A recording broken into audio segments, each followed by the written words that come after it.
एक बार की बात है, गौतम बुद्ध अपने शिष्यों को जिंदगी से जुड़ी अच्छी बुरी चीजों का ज्ञान दे रहे थे।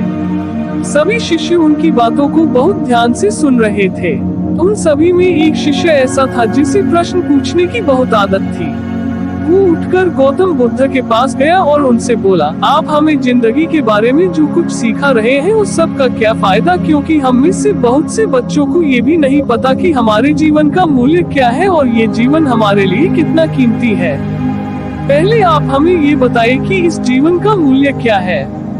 अपने शिष्य की बात सुनकर गौतम बुद्ध अपने कक्ष में गए और एक चमकता हुआ पत्थर का टुकड़ा लेकर आए। वो टुकड़ा उन्होंने अपने शिष्य को दिया और बोले, मैं तुम्हें इस जीवन का मूल्य तब बताऊंगा जब तुम इस पत्थर का सही मूल्य पता लगा कर आओगे।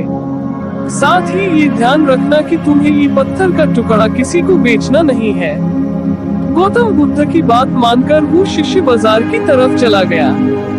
बाजार में सबसे पहले उसकी नजर एक फल बेचने वाले पर पड़ी और उसने वो पत्थर उस फल वाले को दिखाया और बोला, इस पत्थर के बदले आप मुझे कितने फल दे सकते हो।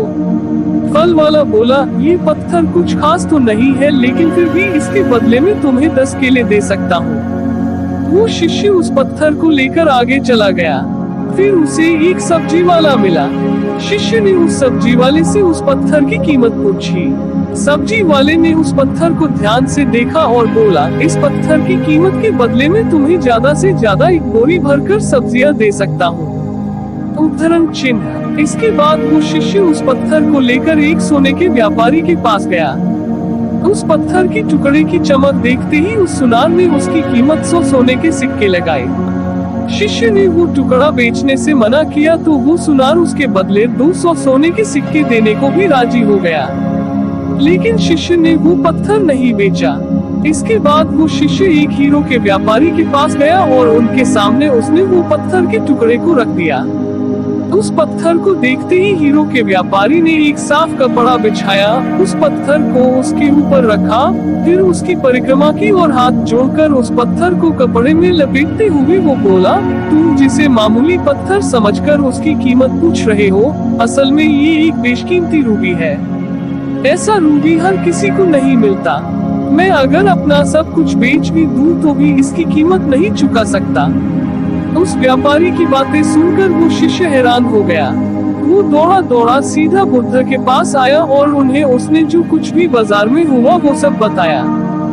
गौतम बुद्ध बोले, तुम्हारे सवाल का जवाब इस रूबी की कीमत में ही छिपा है। हमारा जीवन भी एक रूबी है, रूबी की तरह ये भी बेशकीमती है, लेकिन हम इस बात को हमेशा नजरअंदाज करते हैं और अपने जीवन का मूल्य नहीं समझते।